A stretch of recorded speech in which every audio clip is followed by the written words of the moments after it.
Paul Biya peut-il encore gagner une présidentielle transformée en référendum par la diaspora, alors qu'il mise tout sur le fer et la bauxite à 20 jours du scrutin? Bonjour et bienvenue dans cette nouvelle revue de presse du mercredi 24 septembre 2025. Merci d'être au rendez-vous. Valeur ajoutée, met en couverture Maître Dominique Satenang, vice-président de la Fédération des investissements Chine-Afrique, présenté comme ambassadeur des Jeux des BRICS. Le magazine revient aussi sur les liens stratégiques entre l'Afrique et la Russie, le rôle du Maroc comme puissance créative et la ville de Sfax en hub méditerranéen vers Moscou. Dans The Guardian Post, l'élection présidentielle du 12 octobre occupe la une. Le quotidien titre sur une opposition qualifiée de cupide qui mènerait malgré elle Paul Biya vers la victoire.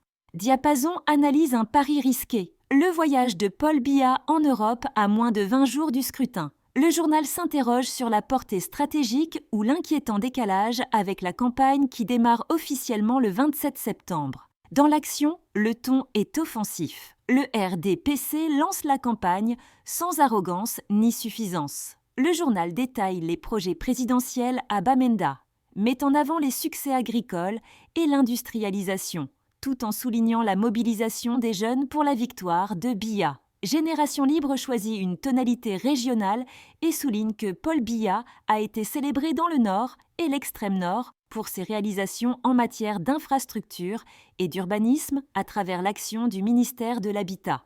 Le Jour donne la parole à la diaspora qui appelle à transformer la présidentielle en référendum contre 43 années de gouvernance Biya. Une voix critique, soutenue notamment par l'expert Eric Tchingé. Cameroun Tribune revient sur un événement majeur, le lancement officiel de l'exploitation de la bauxite de Minim Martap. Le Premier ministre Dion Ngouté a posé la première pierre d'un projet stratégique pour l'économie nationale. Enfin, Le Messager s'intéresse également au secteur minier, titrant sur « Le pari gagnant du fer ». Le quotidien évoque en parallèle l'appel des plateformes dans la dynamique de la présidentielle, ainsi que le projet de référendum porté par la diaspora. En résumé, la présidentielle du 12 octobre, les grands projets miniers et les rapports entre pouvoir et opposition dominent largement l'actualité de ce 24 septembre 2025. Merci de nous avoir suivis. N'oubliez pas de vous abonner et de suivre Ekiosque sur Facebook, X, Instagram et LinkedIn.